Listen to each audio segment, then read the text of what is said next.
오늘 함께 살펴볼 은혜 말씀은 마가복음 14장 34절 말씀입니다. 제가 봉독하겠습니다. 마가복음 14장 34절 말씀하시되 내 마음이 심히 고민하여 죽게 되었으니 너희는 여기 머물러 깨어 있으라 하시고. 오늘 본문의 말씀은 예수님께서 이제 십자가에 달려 돌아가시기 직전에 겟세마네 동산에서 기도하시며 이제 제자들과 함께 시간을 보내셨을 때 장면을 담고 있습니다. 겟세마네 가시기 전에 예수님께서는 이제 마가의 다락방으로 알려진 곳에서 이제 세종예식 또 성찬식을 이제 거행하셨습니다. 그리고 찬미를 부르며 이제 그 다락방에서 떠나서 이제 겟세마네 동산으로 이제 향하셨습니다. 그런데 이제 유다를 제외한 11 제자가 예수님을 쫓았겠죠.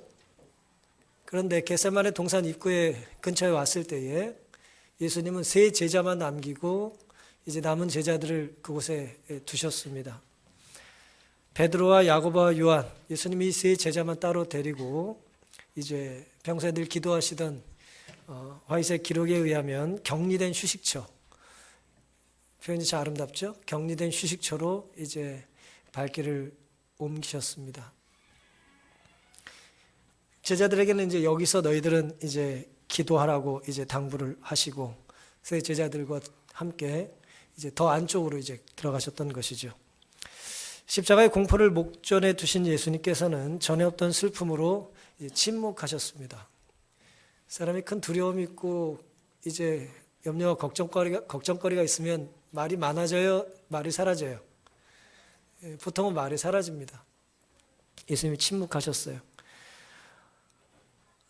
예수님께서는 내 마음이 심히 고민하여 죽게 되었으니라고 표현할 만큼 극심한 고통을 이제 겪으셨던 것입니다.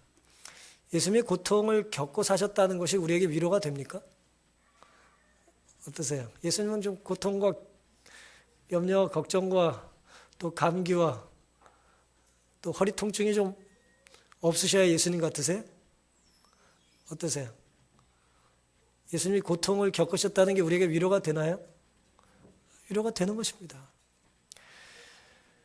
누구보다도 큰 고통을 겪으셨지만 주님은 그 고통에서 승리하셨어요. 어떤 사람은 고통이라고 하는 것, 역경이라고 하는 것, 시험이라고 하는 것, 혹은 힘겨움이라고 하는 것이 내가 예수님을 택할 수 없는 이유로 삼아요. 하지만 예수님은 그렇게 하지 않으셨습니다. 힘든 중에도 아니요 힘드시기 때문에 더더욱 하나님을 찾으셨습니다. 오늘은 너희는 여기 머물러 있으라 라고 하는 본문의 내용을 중심으로 함께 은혜를 나누려고 합니다. 너희는 여기 머물러 있으라. 그리스도인들이 머물러야 할 곳은 어떤 곳일까요? 예수님께서 오늘 우리에게 동일한 말씀을 하신다면 너희는 여기 머물러 있어라 라고 할 때 그 여기는 어떤 곳이 되어야 할까요? 아무데나 가셔가지고 예수님께서 너희는 여기 머물라고 하시진 않을 거 아니에요. 그렇죠? 마가복음 14장 32절부터에는 저희가 겟세마네라는 곳에 이름에 예수께서 제자들에게 이르시되 그랬어요. 나의 기도할 동안에 너희는 여기 앉았으라 하시고, 그러니까 예수님은 제자들에게 예수님이 기도하실 만한 곳에 있으라고 말씀하셨어요.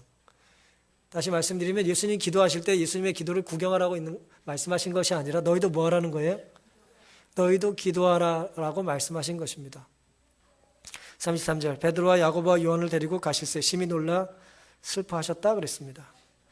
예수님께서는 십자가를 지시기 직전에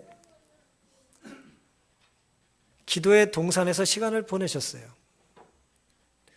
학생들은 큰 시험을 앞두고 보통 도서관에서 시간을 보내죠. 그렇죠? 하지만 가장 결정적인 순간에 큰 시험을 앞두고 이제 도서관에서 학교에서 나와서 책을 덮고 정말 남은 중요한 시간에 신앙인이라면 뭐합니까? 기도하는 거예요. 그 짧은 시간에 책을 몇 페이지나 더 보겠어요. 결국 사람은 가장 중요한 순간을 앞두고 적어도 기독교인이라면 뭘 해야 정상이라고요? 기도를 하는 것이 정상입니다. 제자들에게 너희도 여기 앉아 있으라, 여기 머물러 깨어 있으라 말씀하셨어요. 심히 놀라고 슬프셨지만 심히 고민으로 죽을 지경이셨지만 주님은 기도하셨어요. 누가복음 22장 39절은 이 같은 본문을 이렇게 기록을 했습니다. 예수께서 나가사 습관을 쫓아 감람산에 가심에 제자들도 쫓았다 그랬어요. 예수님 감람산에 이제 한 동산이 이제 겟셋마네겠죠. 이제 감람산이라고 하는 곳에 이제 한 동산이 이제 겟셋마네인데 예수님이 거기를 어떻게 가셨다고요? 어떻게 가셨다고요? 어쩌다 보니 발이 닿던 곳에 가서 멈춰 보니 그랬어요? 우연히 뭐라 그랬다고요? 습관을 쫓았다 그랬습니다. 습관은 매우 무서운 거예요. 습관이라는 건 뭐냐면 내가 그런 말과 행동을 한지를 알아요, 몰라요? 몰라요. 내가 그 행동을 했다라고 안다는 건 습관이 아니라는 거예요. 마태복음 25장의 양과 염소에 비교해서 예수님께서 하셨던 교훈이 그겁니다. 내가 언제 그 일을 했습니까? 습관이라 모르는 거예요. 자랑한 우리는 뭐예요? 생전 안 하다가 하니까 나 그거 했다고 기억을 하는 것입니다. 제자란 스승을 쫓는 사람이죠. 맞습니까? 도제. 선생님을 쫓는 사람이 제자잖아요. 그럼 선생님이 뭘 쫓아요? 선생님의 습관을 쫓는 것입니다. 좋은 사람은 좋은 습관이 있는 거예요. 나쁜 사람은 나쁜 습관이 있는 것입니다. 좋은 선생님은 제자에게 좋은 습관을 본으로 보여주는 것입니다. 부모를 보고 자녀들은 보통 잘하죠. 그래서 자녀들은 나도 모르게 부모의 모습을 흉내내요. 그렇죠? 우리들이 그렇게 걷는 거는 우리 부모가 그렇게 걷기 때문이에요. 지난주에 집사님들 소풍 가셔가지고 장난치신다고 제 뒷걸음을 쫓아오신다고 사진을 찍고 그러시던데, 예. 쫓는 것입니다. 예수님의 습관을 제자들이 알았어요, 몰랐어요? 제자들이니까 알죠. 예. 요한복음 18장 2절에는요, 예수님의 그 습관을 누구도 알았다고 그랬냐면, 거기는 예수께서 제자들과 가끔 모이시는 곳이므로 예수를 파는 유다도 그것을 알더라 그랬어요. 예수님이 즐겨 기도하셨던 그 겟세마네 동산을 누구도 알아요? 유다도 알았답니다. 유다에겐 좀 미안합니다만은 다니엘의 교훈도 유사하죠. 우리가 하나님의 말씀대로 살면 우리를 좋아하는 사람은 당연히 우리를 알 뿐 아니라 우리를 좋아하지 않는 사람도 우리가 뭘 좋아하는지 알아야 되는 거예요. 내가 제일 미워. 내 원수야. 근데 제가 뭘 싫어하는지 잘 몰라. 그건 진짜 미워하는 것도 아니고 싫어하는 것도 아니에요. 나에 대한 관심이 없는 거죠. 그건 완전히. 그럼 사탄이 오늘 우리의 습관을 알까요? 모를까요? 사탄이 여러분에게 관심이 없을 것 같아요? 당연히 사탄은 여러분의 습관을 알죠. 예수님 우리의 연약한 습관을 보시고 우리를 구원하시기 위해서 애를 쓰시는 분이고 사탄은 우리의 연약함을 알고 우리의 습관을 뭐 할까요? 이용해 먹겠죠. 우리 악한 기질을 자꾸 건드리고 우리를 멸망에 이끌기 위하여 애를 쓰는 것입니다.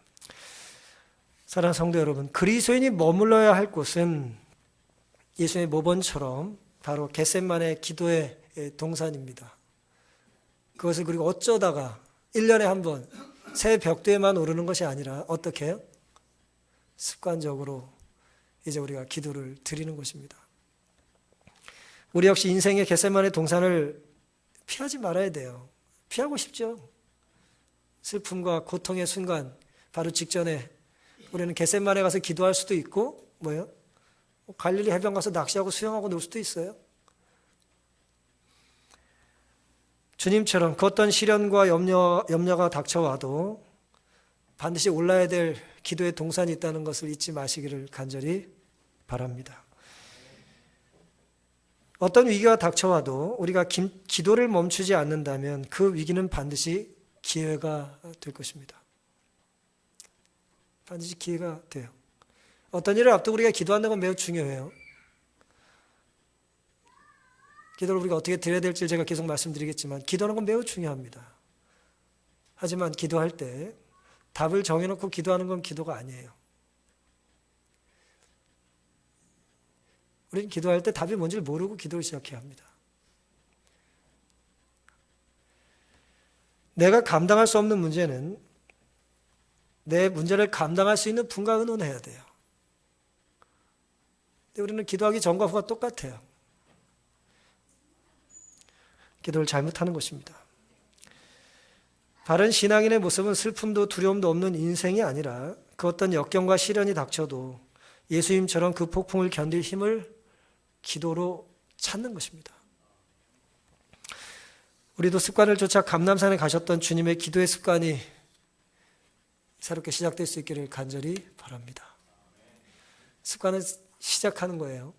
이전에 있던 것과 더 강력한, 그것보단 더 강력한 노력이 필요해 있어야 새로운 습관이 형성되는 것입니다. 결국 습관을 바꿀 수 있는 건 뭐냐면 더 강력한 습관이에요. 본문이 우리에게 주는 두 번째 교훈은 그럼 우리는 기도의 동산에서 어떻게 기도해야 되냐라고 하는 것입니다. 힘들고 어려울 때 우리가 기도를 해야 된다면 도대체 그 기도는 어떤 기도여야 될까요? 마가복음 14장 34절부터는 말씀하시되 내 마음이 심히 고민하여 죽게 되었으니 그랬어요. 예수님이 이렇게 지금 제자들에게 말씀하시는 거예요. 굉장히 약해지셨죠? 이전에 이런 모습을 보이신 적이 없어요. 내 마음이 심히 고민하여 죽게 되었으니 너희는 여기 머물러 깨어 있으라. 너희 좀 여기 좀 있어. 나 지금 정말 죽을 것 같아. 힘들어. 35절 조금 나아가 땅에 엎드려 될 수 있는 대로 이때가 자기에게서 지나가기를 구하고 제자들에게 나 정말 힘들고 죽을 것 같다라고 하는 그런 심정을 토로하신 이후에 이 괴로움과 고통이 지나가기를 누구한테 간구하셨어요? 하나님께 간구하셨죠? 36절 가라사대 아바 아버지요 아버지께는 모든 것이 가능하오니 이 잔을 내게서 옮기시옵소서. 그러나 나의 원대로 마옵시고 아버지의 원대로 하옵소서라고 기도를 하셨어요. 여기서 보면은 여기서 기도하는 예수님의 첫 번째 교훈은 뭐냐면 기도의 내용은 솔직해야 된다는 거예요. 솔직한 것이 중요합니다. 솔직한 거 좋아하세요? 예, 솔직한 거 좋아합니다. 예. 내 감정과 생각이 솔직한 거예요. 구체적으로 숨김없이 아뢰는 것입니다. 꾸밀 필요가 없죠. 내가 두려울 때 두렵다고 말하는 것은 비겁한 게 아니에요. 내가 힘들 때 힘들다고 말하는 것은 용기가 없는 것이 아닙니다. 예수님도 그렇게 하셨어요. 힘들다고 하셨고 두렵다고 하셨어요. 우리가 오늘 고통과 시련을 겪지 않게 해달라고 기도하며 하루를 시작하는 것은 이기적이거나 나쁜 기도가 아닙니다. 오늘 하루 아침을 시작하면서 혹은 자녀들을 위해서 또 교회 어른들과 편찮으신 분들을 위해서 우리가 아침에 예를 들어 기도를 드리고 축복의 기도를 드리는 건 나쁜 게 아니에요. 그건 좋은 것입니다. 예수님 심지어 주기도 전에 뭐라고 하셨어요? 시험에 들게 하지 마옵시고라고 하는 기도를 알려주셨어요. 여러분 시험 당하지 않도록 살게 해달라고 기도하는 것은 모든 그리스도인의 의무예요. 여러분이 언제 시험을 당하십니까?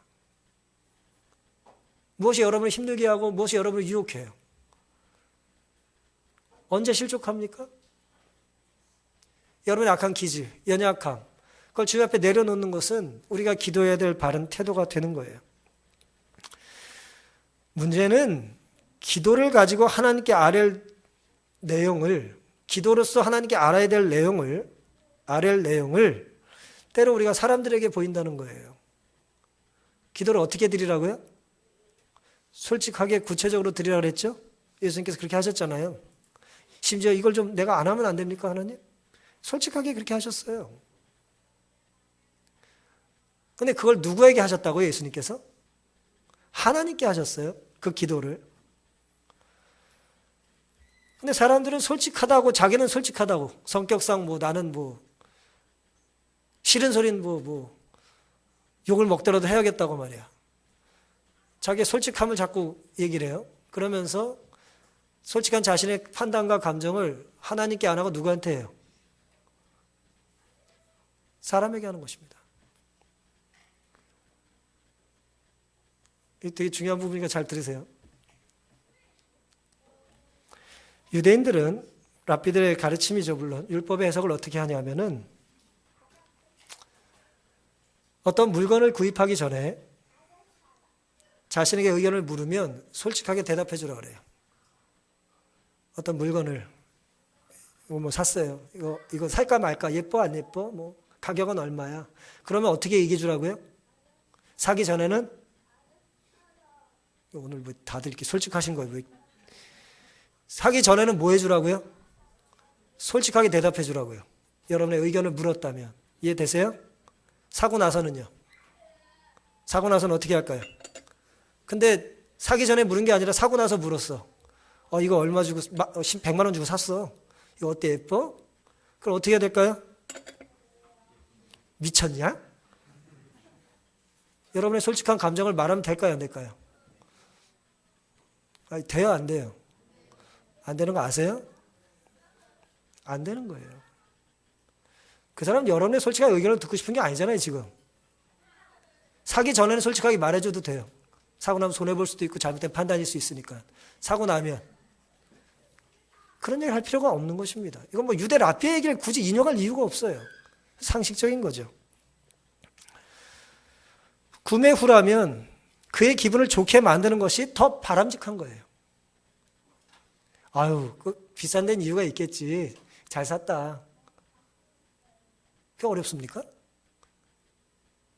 근데 어떤 사람은 죽어도 자기는 솔직하대. 그건 신앙도 아니고, 그건 뭐 용기도 아니고, 그건 뭡니까 도대체? 그건 진실이 아니에요.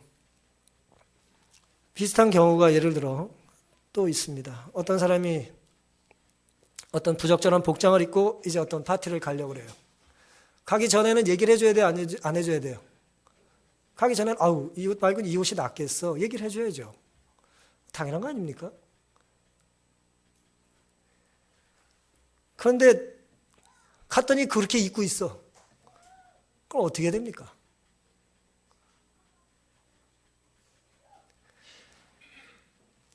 부적절한 복장을 입고 이미 파티에 온 사람에게 대하여 굳이 자신의 솔직한 의견을 말함으로 그 사람을 당황시키거나 그 사람의 마음의 불편을 초래할 필요가 없는 거죠. 특별히 사교적인 상황에서 유대교는 더 나아질 것도 없는데 상대의 감정만 상하게 하는 진실은 드러내지 말라고 가르쳐요. 여기서는 필요한 게 솔직한 게 아닌 거죠. 여러분, 우리가 솔직이라고 하는 이제 어떤 내 마음의 상태 혹은 내 의견, 내 생각을 막 그냥 총알 날리듯이 이렇게 자꾸 하는 것은 그건 그리스도인의 모습이 아니에요. 그건 내 이웃을 사랑하라고 하는 율법에 대한 무지입니다. 우리가 솔직해야 될 건 언제냐? 내 연약함이, 내 솔직함이 자꾸 문제를 발생시킨다면 내 감정을 자꾸 토로하는 것은 누구한테 해야 될 문제라고요? 하나님께 무릎 꿇고 기도해야 될 문제입니다. 그 연약한 사람에게 자꾸 토로함으로 상처를 주는 건 하나님의 뜻이 아니에요. 예수님께서 솔직하게 자신의 문제를 하나님께 토로하며 고통을 겪으셨던 것은 감정을 그냥 하나님께 전달해 버리심으로 이제 투사하신 것이 아니에요. 예수님의 고민은 사실은 우리와 정말 차원이 다른 것이었습니다. 당신 앞에 놓인 투쟁으로 그리스도의 마음은 하나님에게 분리되지는 않을까 하는 두려움으로 가득했다고 그랬어요.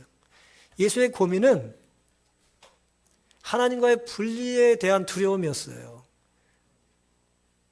내가 십자가에 오름으로 내가 하나님과 분리될 수도 있다는 두려움이 크셨던 거죠. 사단은 그리스도에게 만일 그가 죄악이 가득한 이 세상을 위하여 보증인이 된다면 하나님과는 영원히 끊어지게 될 것이라고 계속 말했다 그랬어요. 예수님이 사람들을 택하고 제자들을 택하고 죄인들을 용서하기 위해서 십자가에 달려 돌아가시면 누구와는 떨어져야 된다고요? 아버지 하나님과는 분리되어야 된다는 거예요. 그냥 보세요. 예수님이 죄인을 택함으로 아버지를 포기하셔야 된다고 사탄이 계속해서 유혹하는 거예요. 그리고 또 이렇게 묻습니다. 사탄이 예수님께. 그 희생으로 무엇을 얻을 수 있어? 네가 십자가에 달림으로 얻는 게 뭐야? 죄 많고 감사할 줄 모르는 사람들을 볼 때 절망적이지 않아? 라고 이제 속삭였어요. 오늘 우리가 이런 고민을 합니다. 내가 어떤 걸 판단하고 선택할 때 나에게 올 게 뭘지를 생각하죠. 나한테 올 유익이 뭘지, 혹은 내가 감당해야 될 게 뭘까. 사람이 얼마나 이 컴퓨터 머리가 더 좋아가지고 팍팍 그냥 돌아가요. 내가 감당할 게 뭘지. 근데 예수님의 고민은 그런 차원의 고민이 아니었다는 거예요. 내가 그 일을 하지 않으면 내가 감당할 게 뭔지가 아니라 죄인들이 내 희생 없이 멸망해야 될 그것에 대하여 예수님이 고민을 하셨던 거죠. 비록 오늘 우리들이 예수님을 믿고 신실히 산다고 몸부림치면서 때로 느끼는 어떤 절망이나 좌절감을 느끼고 살지만 기억해야 될 한 가지 사실은 뭐냐면, 예수님은 이 사탄의 유혹을 어떻게 물리치셨는가? 예수 그리스도의 은혜를 받아들인 자들이 소수에 불과하다 할지라도, 예수님 보시기에 또 역사의 교훈은 비록 소수에 불과하다 할지라도 예수님의 그러한 희생은 허지로 돌아가지 않는다는 확신이 있으셨어요. 왜냐하면 하나님의 눈에는 한 영혼이 귀하기 때문인데요. 한 영혼의 영원한 시대를 통해 살고자 예수님은 그 한 영혼을 위해서라도 십자가에 달리셨기 때문이에요. 그런 확신이 있으셨어요. 여러 번 제가 말씀드렸습니다만, 구원이라고 하는 건, 영생의 의미라는 것은,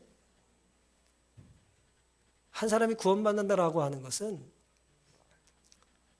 물량적으로 또 어떤 경영적으로 계산되어지는 그런 것이 아니에요.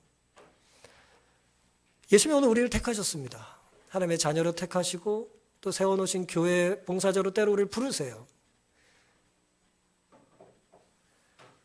그때 우리 예수님께서 이 교회나 이 거룩한 교회의 어떤 선교 사업에 있어서 우리가 너무나 적합한 최선의 정말 뛰어난 사람이기 때문에 우리에게 이 일을 맡기실까요? 예수님 우리 그렇게 몰라요? 아니에요. 예수님 오늘 우리에게 어떤 일을 맡기시거나 우리에게 어떤 사명을 주시고 어떤 재능을 주시는 것은 무슨 끔찍한 인류의 역사에 무슨 노예를 구하듯이, 얘 좀 지금 투자해 놓으면 10년쯤 뒤에 돈 좀 나에게 갖다 줄 것 같아. 무슨 상품 투자하듯이 무슨 노예나 무슨 머슴이나 무슨 부동산 투자하듯이 하나님이 우리를 택하신 게 아니에요. 우린 하나님으로부터 자녀로 부름받은 사람들입니다. 부모는 자녀를 포기를 못해요. 가장 뛰어난 자식이기 때문에 우리가 우리 아이를 키우는 게 아니잖아요. 엊그제 수능 시험 봤잖아요. 수능 공부를 잘하는 애들만 우리가 키웁니까? 자녀는 대체할 수도 없고 포기할 수도 없는 존재예요. 그래서 예수님이 오늘 우리를 택하신 겁니다. 우리가 가장 음악을 잘하기 때문에 우리에게 찬양대 봉사라고 한 게 아니에요. 그냥 우리의 봉사를 하나님은 듣고 싶으신 거예요. 우리의 섬김을 하나님은 받고 싶으신 겁니다. 10분, 20분, 30분만 가면 얼마나 뛰어난 것들을 우리가 접할 수 있는 세상이 됐습니까? 아니요, 10초만 있으면 우리는 세계 최고의 음악과 미술을 감상할 수 있는 희한한 세상에 우리가 지금 살고 있어요. 그런데도 왜 우리 아이의 낙서를 우리는 자랑스러워하고 우리 아이들의 뒤뚱거리는 모습을 보고 기뻐합니까? 우리 아이니까. 우리 학생이니까 그런 거예요. 예수님께서 오늘 우리에게 기도의 힘으로 하나님과 분리될 수 있다라고 하는 사탄의 속삭임과 사기를 물리치셨어요.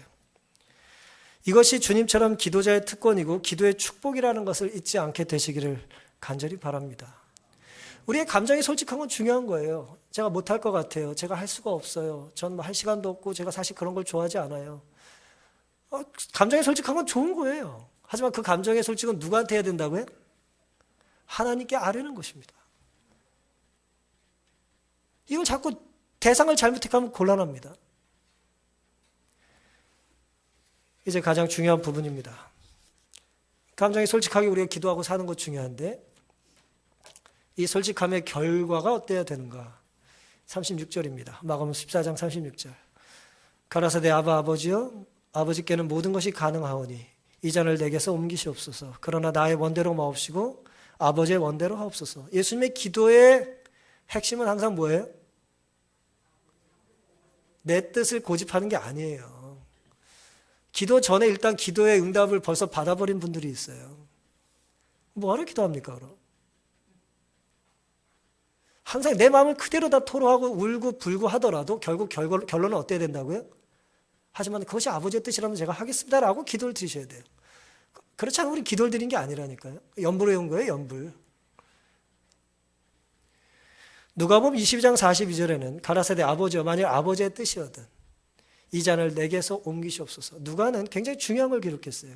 우리가 보통 이 잔을 내게서 옮겨달라는 기도를 예수님이 그냥 하신 거라고 생각하는데 누가는 그렇지 않다고 기록합니다.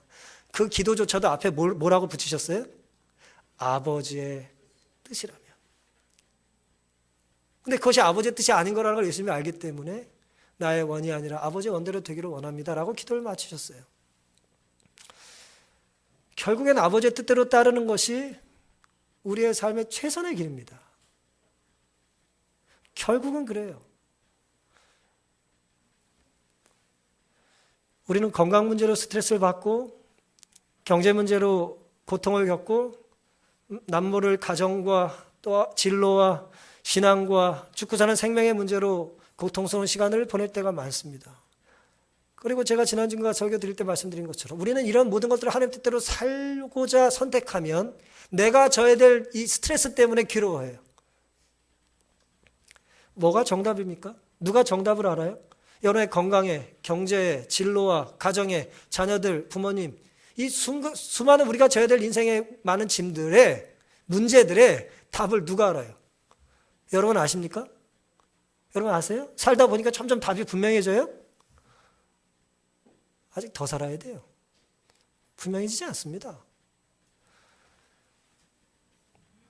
우리 인간이 가지고 있는 모든 문제는요, 인간을 만드신 분만 답이 있어요. 여러분의 가정의 문제는 가정을 제정하신 분이 답을 알아요. 여러분 자녀들의 문제예요? 여러분에게 자녀를 맡기신 분은 답을 압니다. 여러분의 부모님 문제예요? 표현이 좀 이상합니다만 여러분에게 부모라는 관계를 맺고 살게 하신 하나님은 그 답을 아세요. 교회 내 염려와 어려움과 갈등이요? 그럼 이제 누가 해결하실 수 있습니까? 교회를 세우신 분은 답을 알아요.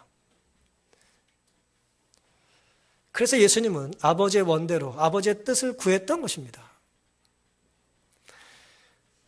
제가 짧은 인생 살면서 저도 제 인생에 대해서 제 진로에 대해서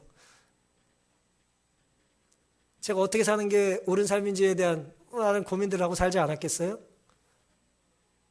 그걸 성공이라고 하는 말을 쓰든지 진리라는 말을 쓰든지 어떤 말을 쓰든지 간에 저도 나름 고민하며 이제 살았어요. 근데 저는 지금 단언컨대 여러분들에게 저는 제 인생의 문제를 혹은 인생의 길을 선택하는 데 있어서 저보다 조금 먼저 걸은 사람 혹은 나보다 좀 더 많은 사람에게 이 질문에 대한 답을 얻고 싶은 마음이 없습니다. 죄송하지만. 저는 제 인생길의 전부를 아는 분에게 제 인생길을 묻고 싶어요.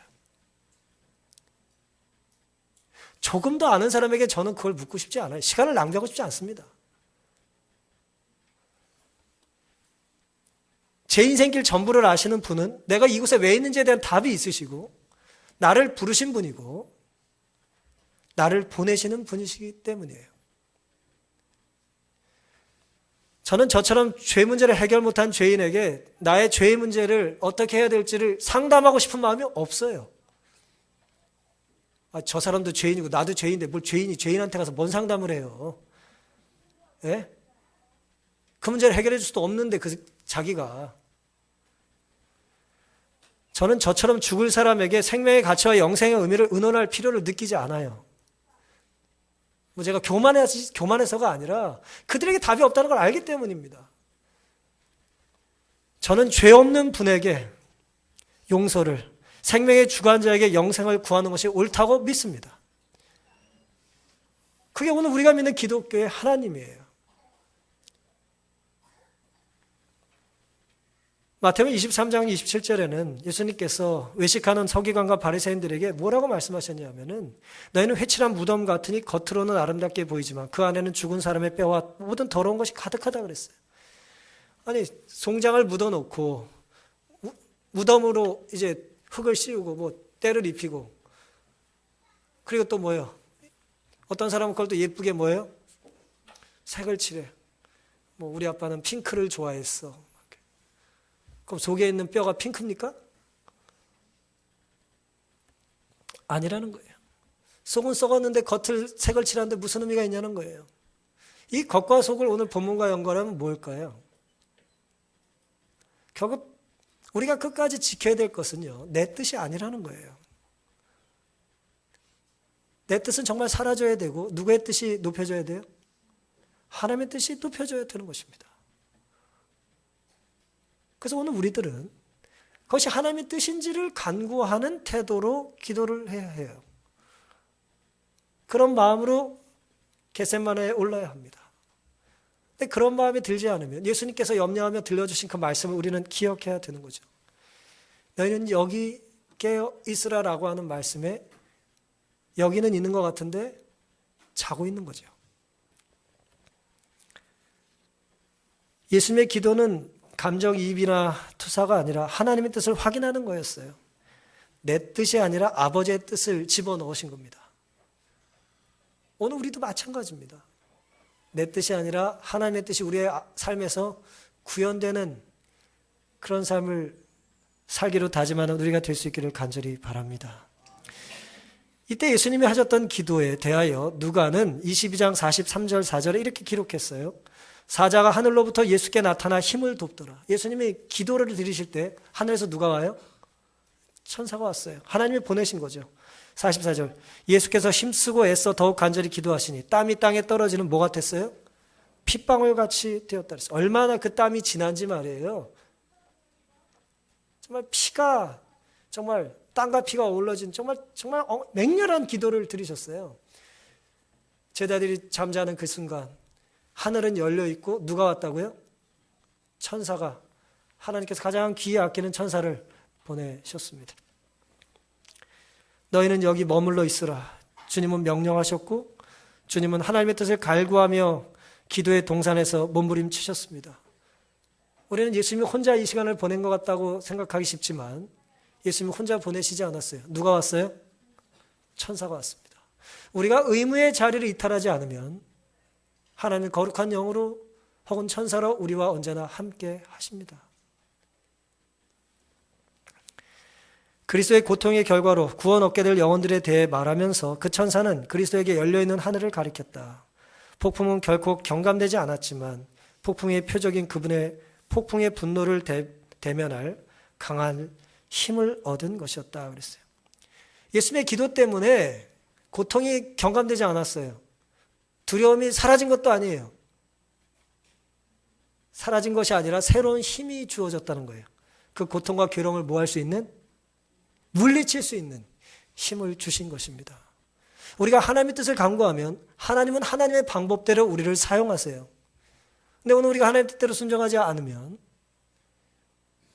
우리는 하나님의 인도하심과 천사의 도움을 경험할 기회를 놓치는 것입니다.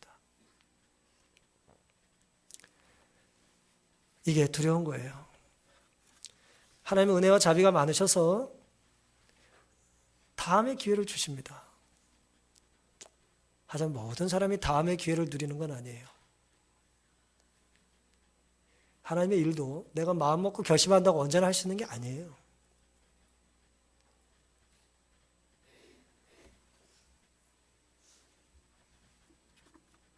빅토르 위고라고 하는 유명한 문인이 있죠. 레미제라블이라는 아주 유명한 책을 썼는데 이 사람이 이제 장발장 이 책 외에 사형수 최후의 날이라고 하는 아주 특이한 책을 한 권 썼습니다. 사형수 최후의 날. 말이 좀 무겁죠, 제목이? 사형당한 사람이 마지막 날 어떻게 그날을 보내는지에 대한 내용이에요. 죽기 6주 전부터. 이 사람이 어떻게 이제 사형을 당하는지 그 과정을 내면의 이야기를 남긴 것입니다. 짐승처럼 수레에 끌려서 25일에 걸쳐서 사형당할 것으로 이제 프랑스 대혁명이 지나고 프랑스는 1977년까지가 단두대로 처형을 했대요. 그러니까 이제 19세기니까 뭐 당연히 단두대로 얼마나 많은 사람들을 죽였겠어요. 비를 맞으며 짐승처럼 이제 이송을 해서 자기가 죽게 될 것을 나를 기다리며 수감 중에 있었습니다. 이 사람이 죄목이 뭔지 뭐 하던 일이 뭔지 잘 몰라요. 대신 공부를 많이 한 뭐 부인과 어린 아이가 있는 어머니가 있는 그런 사람이라는 내용만 책에 나옵니다. 근데 재밌는 이야기가 그 중간중간 있는데 이 사람이 이제 오늘 죽어요. 그걸 간수는 알잖아요. 간수 하나가 이렇게 와. 제가 이제 사형수예요. 저한테 와가지고 이렇게 말을 걸어요. 계속해서 탈옥과 사면을 꿈꾸며 사는 이 죄수에게, 사형수에게 당신이 만약 불쌍한 사람을 행복하게 할 수 있다면 좀 행복하게 하는 일을 도와주고 싶지 않소? 오후면 죽을 사람한테 오전에 와가지고 그러고 있어요. 당신 어차피 죽을 건데 나 좀 행복하게 해주면 안 되겠어? 누구 행복하게 해주면 안 되겠어? 여러분 뭐라고 대답하시겠어요? 말 같지도 않은 소리 짓거리니까 가만히 있었어요. 그랬더니 이렇게 얘기를 하는 거예요, 이 사람이. 번역은 뭐 헌병이라고 돼 있는데 그냥 뭐 사형을 집행하는데 이제 도와주는 그런 이제 공무원이죠, 공무원 뭐. 나는 가련한 헌병이 지나지 않는데 일은 힘들고 사는 게 버거워 복권을 사곤 했는데 매번 번호가 안 맞는다는 거예요. 근데 형씨에게 미안하지만 오늘 당신은 죽을 테니까 나한테 복권 당첨 번호 좀 알려주면 안 되겠어? 이게 무슨 뚱딴지 같은 소리냐? 아마 당시에는 사람이 죽으면 그 죽은 사람은 영험한 능력이 있어가지고 복권 번호를 안다는 미신이 있었나 봐요. 어차피 너 죽으니까 나한테 좀 복권 번호 좀 알려줘라. 그래서 자기 집 주소를 불러줬어. 장희동 40개 46 장희동 교회야. 우리 집 와가지고 복권 번호 좀 알려주고 가라는 거예요. 사형수 기분이 어떻겠어요? 하나만 들어주면 내가 그걸 해주지 그랬어요. 그게 뭐냐? 나랑 옷 좀 갈아입으면 안 되냐? 가만히 생각해 보니까 옷 갈아입으면 어떻게 돼요? 안 되겠어요. 그래서 그건 안 되겠다 그랬어요. 어떻게든 살고 싶어서 탈출하거나 사면을 꿈꾸는 이 죄수에게 그날 저녁이면 이제 죽는데, 그날 오면 죽는데 오전에 어떻게든 이 사람 죽은 사람의 이 미신을 이용해서 이제 좀 뭐 한몫 잡아보겠다는 그런 이야기가 기록이 되어 있습니다. 그리고 그 책의 마지막은 이렇게 끝나요. 할 말 없냐고 이제 묻습니다. 무릎을 꿇고 손을 모고 단두대 밑에 있는데 할 말 있으면 한마디 해보라 그랬어요. 그때 이 사람이 이렇게 말합니다. 나를 사면시켜 주시오. 죽이려고 이제 목매달았는데 살려달래요. 나를 사면시켜 주시오. 아니면 부디 5분이라도 더 주시오 그랬어요. 왜 5분을 더 달라고 그랬을까요? 4시에 이 사람 딱 죽는데 이제 5분만 더 달라는 거예요. 누가 압니까? 5분 사이에 왕이 나를 사면시켜 줄지. 그랬더니 말 같지도 않은 소리 하지 말라고 그랬어요. 그랬더니 이렇게 말해요. 제발 사면이 될지 모르니 그럼 1분만 더. 안 그러면 반항할 거요. 물어 뜯겠소. 뭐 그러면서 이제 이 사람이 죽어요. 4시가 돼서 이제 이 사람은 죽습니다. 그러면서 이제 이야기가 끝나. 이 소설의 끝이 그렇게 끝납니다. 근데 이제 이거를 이제 사실은 빅토르 위고가 썼는데 처음에는 이 책의 저자가 자기인 걸 밝히질 않았어요. 그러다가 이제 나중에 몇 년 뒤에 이제 나중에 자기가 이제 이 책을 썼다고 하는 실명을 밝히고 책들이 잘 팔려 나갔기 때문에 오판에 서문을 새로 쓰면서 자기가 이 책을 왜 썼는지에 대한 설명을 쭉 썼습니다. 핵심은 이거. 이 사람은 사형제를 반대했던 사람이에요. 단두대로 처형하는 것. 그게 너무나 얼마나 끔찍하고 이렇게 비인간적인지에 대하여 혁명이 해결 못한 게 하나 있다면 그건 단두대라 그런 말이 있으니까.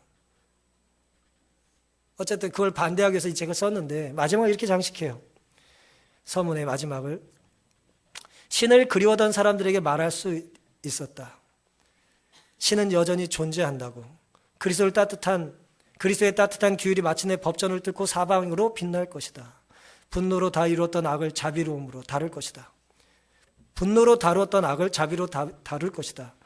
그것은 단순하고 숭고할 것이다. 이게 마지막 문장이에요. 교수대를 대신한 십자가. 그것이 전부다. 죽어가는 사람은 살려달라고 애원했지만 정작 그 살려달라는 그 사람을 통해서 하고 싶은 이 작가의 요지는 우리의 삶의 문제의 해답은 단두되어 있지 않고 십자가에 있다는 것입니다. 그게 전부라는 거예요. 우리가 용서하고 기도드리고 하나님 뜻을 간구하고 두렵고 괴롭지만 하나님 뜻을 따르는 그 십자가 외에는 답이 없다는 것입니다. 시편 56편 3절 내가 두려워하는 날에는 주를 의지하리이다. 여러분 두렵고 떨림으로 한 주를 사셨고 앞으로 한 주를 사실지 모르겠어요. 시편 기자의 이야기처럼 주를 의지하기를 결심하는 여러분이 되기를 간절히 바랍니다. 십자가를 앞두고 기도의 동산을 오신 주님처럼 우리도 십자가 같은 내일을 앞두고 기도의 동산을 오를 수 있기를 바랍니다. 주님을 의지하고 하나님을 바라보고 한 영혼의 가치를 위하여 피땀을 흘리셨던 예수님처럼 우리도 우리의 순종과 또 섬김을 통해서 예수님의 십자가를 통해서 사면을 우리에게 내리시고 그 받은 사면에 감사하여 우리는 사랑과 봉사와 섬김을 이 교회를 통해서 구현해야 할 것입니다. 너희는 여기 머물러 있으라.